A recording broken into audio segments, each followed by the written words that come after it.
Hey there, I'm Chaz Marler from Pair of Dice Paradise, and for a while I have produced a monthly countdown. There it is, which lists the top 10 hottest games as tracked on Board Game Geek's daily hotness list. And inevitably, there's always a few games that will rocket up the chart, but don't actually reach the top 10 and thus go unmentioned. And to me, these are the unsung heroes of tabletop. So I recently started tracking these top climbers as well to include in their own countdown. This, the top 10 games with the most momentum, or the top 10 games under the radar, or maybe the top 10 underrated. I actually don't know what I'm calling this yet. And it's weird because I'm usually more prepared than this. But hopefully I'll have figured out the name by the time I do the opening titles. Nope. Alright, kicking off this month's countdown, whatever it's called, is the 10th highest climber, which gained 49 spots on the hotness list overall to rise from number 114 to 165, which is Sanctum, published by Czech Games Edition. Sanctum is a competitive strategy game inspired by hack-and-slash RPG video games. Even so, though, many have said that this game has more of a Euro game style with a focus on resource management as opposed to a standard monster-chopping catacomb crawler. In the game, each player controls one of 4 unique characters as they journey into the heart of the fallen city of Sanctum, building up their skills and arsenals along the way to prepare for the final fight against a demon lord. And the objective of the game is to destroy this demon lord, not the other players, because this game is not competitive. I'm looking at you, Kevin. As a result, player interaction takes the form more of a race than a fight. Who's furthest along the board? Who will get to choose first when an equipment draft gets triggered? Who will gain the benefit of reaching the demon lord first? Because if it's one thing that finding oneself face to face with a demon lord usually does result in, it's immediate benefits. So if you want a twist on the typical RPG adventure, you may want to try unlocking some achievements and claiming some bonuses in Sanctum. Number 9 on the list is the game that gained 50 spots last month to climb from 92 to 42, the upcoming game The Crew, The Quest for Planet 9, published by Cosmos. In this cooperative trick-taking game, the players set out as astronauts on an uncertain space adventure. Their journey then extends over the course of 50 different missions, but victory for the team can only be achieved if each player also accomplishes their own individual tasks. In order to meet these varied challenges, communication among the team is going to be essential. And what's more, the game becomes even more difficult each and every mission. Now this game sounds really interesting. In fact, I had a copy of this in my hand at BGGCon last November, but I didn't get a chance to play it, which made me very, very sad. So do yourself a favor. Don't fall victim to the same mistakes that I have made. Don't live a life of gaming regret. Go out there and check out The Crew, Quest for Planet 9 if you have the time and space. Rising 52 spaces from spot 73 to 21 is Rez Arcana, published by Sandcastle Games. In the world of Rez Arcana, life, death, elan, calm, and gold are the essences that fuel the art of magic. So choose your mage, gather essences, craft unique artifacts, and use them to summon dragons, conquer places of power, and achieve victory. Now there's an expansion for Rez Arcana called Lux Tenebrae Expansion, nailed it, which is currently scheduled to arrive around January 10th. This expansion adds 4 new places of power, 12 artifacts, 4 mages, 4 monuments, and 2 magic items to the game. It also extends the game to 5 players, adds scaling rules for fewer players, and introduces 2 new things, scrolls and demons. No word yet though if wonderful benefits await the players who first encounter said demons as in Sanctum. But come on, it's demons. I'm sure it'll be fine. The 7th biggest climber this month is Aftermath, published by Plaid Hat Games, which climbed 58 spots from number 141 to 83 overall. Aftermath is a game in the adventure book series, in which players take on the role of small critters struggling to survive and thrive in a big, dangerous world, because humans have mysteriously vanished, and the remnants of civilization are quickly being reclaimed by nature and the animals who still remain.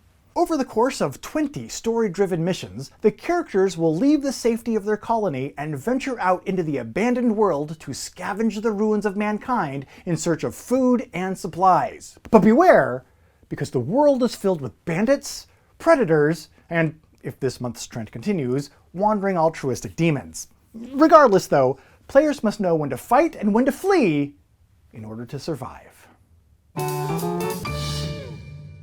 Number 6 on the list is Divinity Original Sin, the board game by Larian Studios, which rises 66 spots this month from 109 up to 43. Divinity Original Sin, the board game, is an epic adventure game set in the world of Rivellon, where up to 4 heroes embark on a branching, narrative adventure filled with tactical combat and meaningful choices. In the game, players read from a storybook and decide, as a team, where to go and how to respond to a world evolving around them. Plus, depending on a character's traits and abilities, different options may become available to them. Different story choices direct players to explore locations. Then, players place a unique set of cards around the game board, and each player selects an area to visit. Some locations reward the player's curiosity with fantastic treasures, while other locations may contain traps or lead into combat. And, utilizing a system called the Chronicle system, the choices that players make will impact not just their own story, but the future of the Divinity Original Sin universe in toto. And hey, you can also have an impact on the future of this new series and the Pair of Dice Paradise YouTube channel. The power to subscribe and turn on notifications is there within your grasp. So be sure to subscribe if you're enjoying what you're seeing, except for this part right now where I'm just pleading with you for subscriptions. You can ignore this part when making your decision because it's not part of the overall presentation. It's inconsequential is what I'm saying. Besides, it's over now, and we're going to get back to the next game on the countdown after you subscribe. Smooth. Reigning at spot number 5 is The King's Dilemma, being published by Horrible Guild, which rose 78 spots, going from 163 to 85 this month. The King's Dilemma is an interactive narrative experience with legacy elements featuring several branching storylines leading to many possible different finales and utilizing an evolving deck of event cards at its core to power it. Players represent the various houses leading the government of the Kingdom of Ankist. In each round of the game, players will draw dilemmas which introduce problems that the council must resolve on the king's behalf.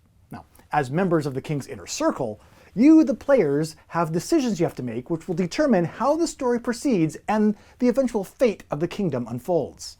So, players have to work together to keep the kingdom stable while also advancing their own house, which can be tricky because this power struggle can lead the kingdom into war, famine, riot, or it could generate wealth and well-being. Sure, why not? I mean, anything's possible, I suppose. Appearing at number 4 this month is The Lord of the Rings Journeys in Middle-earth by Fantasy Flight Games, which rebounded 91 spots to climb from number 123 up to 32. In this game, players embark on adventures in J.R.R. Tolkien's iconic world in a fully cooperative, app-supported experience for 1 to 5 players. Along the way, they'll explore the vast and dynamic landscapes of Middle-earth using their skills to survive the challenges that they will encounter. The game's companion app guides the intrepid heroes through the wilderness, which unveils dark forces arrayed against them, controlling the enemies that they will encounter. Whether players encounter dangerous orcs, or greedy goblins, or demons with benefits, they'll write their own legend in the history of Middle-earth. Number 3 is another Fantasy Flight game, this one being Star Wars Outer Rim, which shuttles up 104 spots to warp from spot number 171 to 67.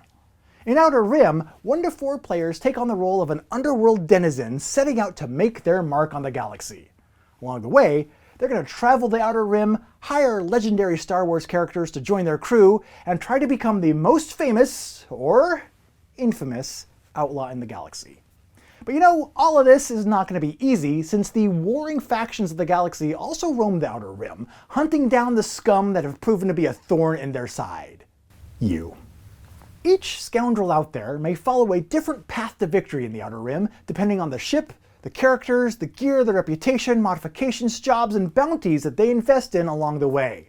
Do you have what it takes to survive in the Outer Rim and become a living legend?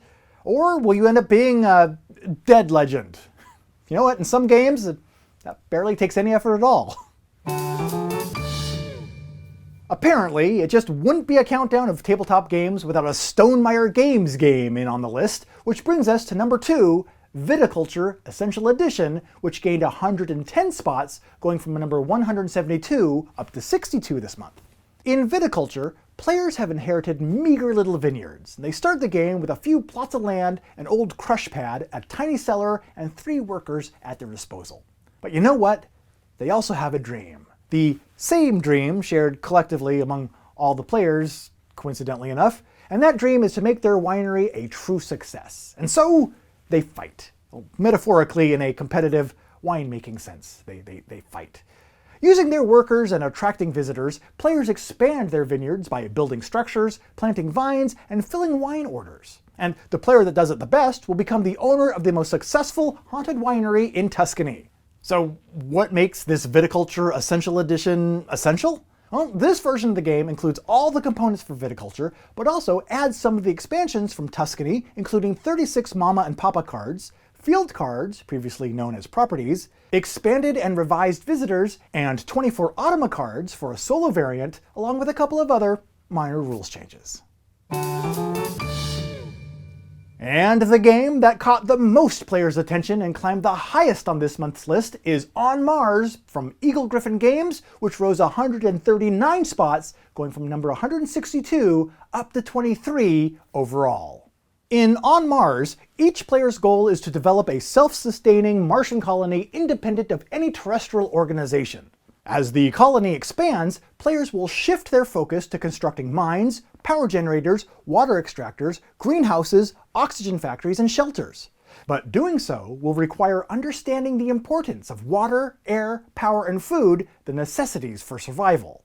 This survival is accomplished over several rounds, each consisting of 2 phases, the shuttle phase and the colonization phase. In the shuttle phase, players may travel between the colony and the space station in orbit around the planet. And during the colonization phase, players have different actions available to them depending on their current location. If in orbit, they can take blueprints, buy and develop technologies, and take supplies from the warehouse. If on the surface of the planet, they can construct or upgrade buildings, gain scientists and new contracts, welcome new ships, or explore the planet's surface.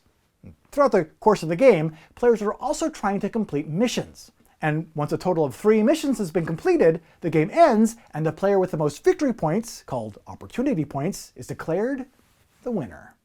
And there is this month's top 10 games that have gained the most ground, or momentum, or popularity, or whatever I am calling this list, January 2020. And for more board game countdowns, news, previews, and playthroughs, be sure to subscribe and turn on those notifications. Until then, I've been Chaz Marler from Pair of Dice Paradise. Take care. Get ready to rock with this metal-inspired design of the Pair of Dice Paradise logo. Wear it around as you drive your 87 Trans Am to the next Dawkins concert. This thing is guaranteed to melt your face off. Metaphorically.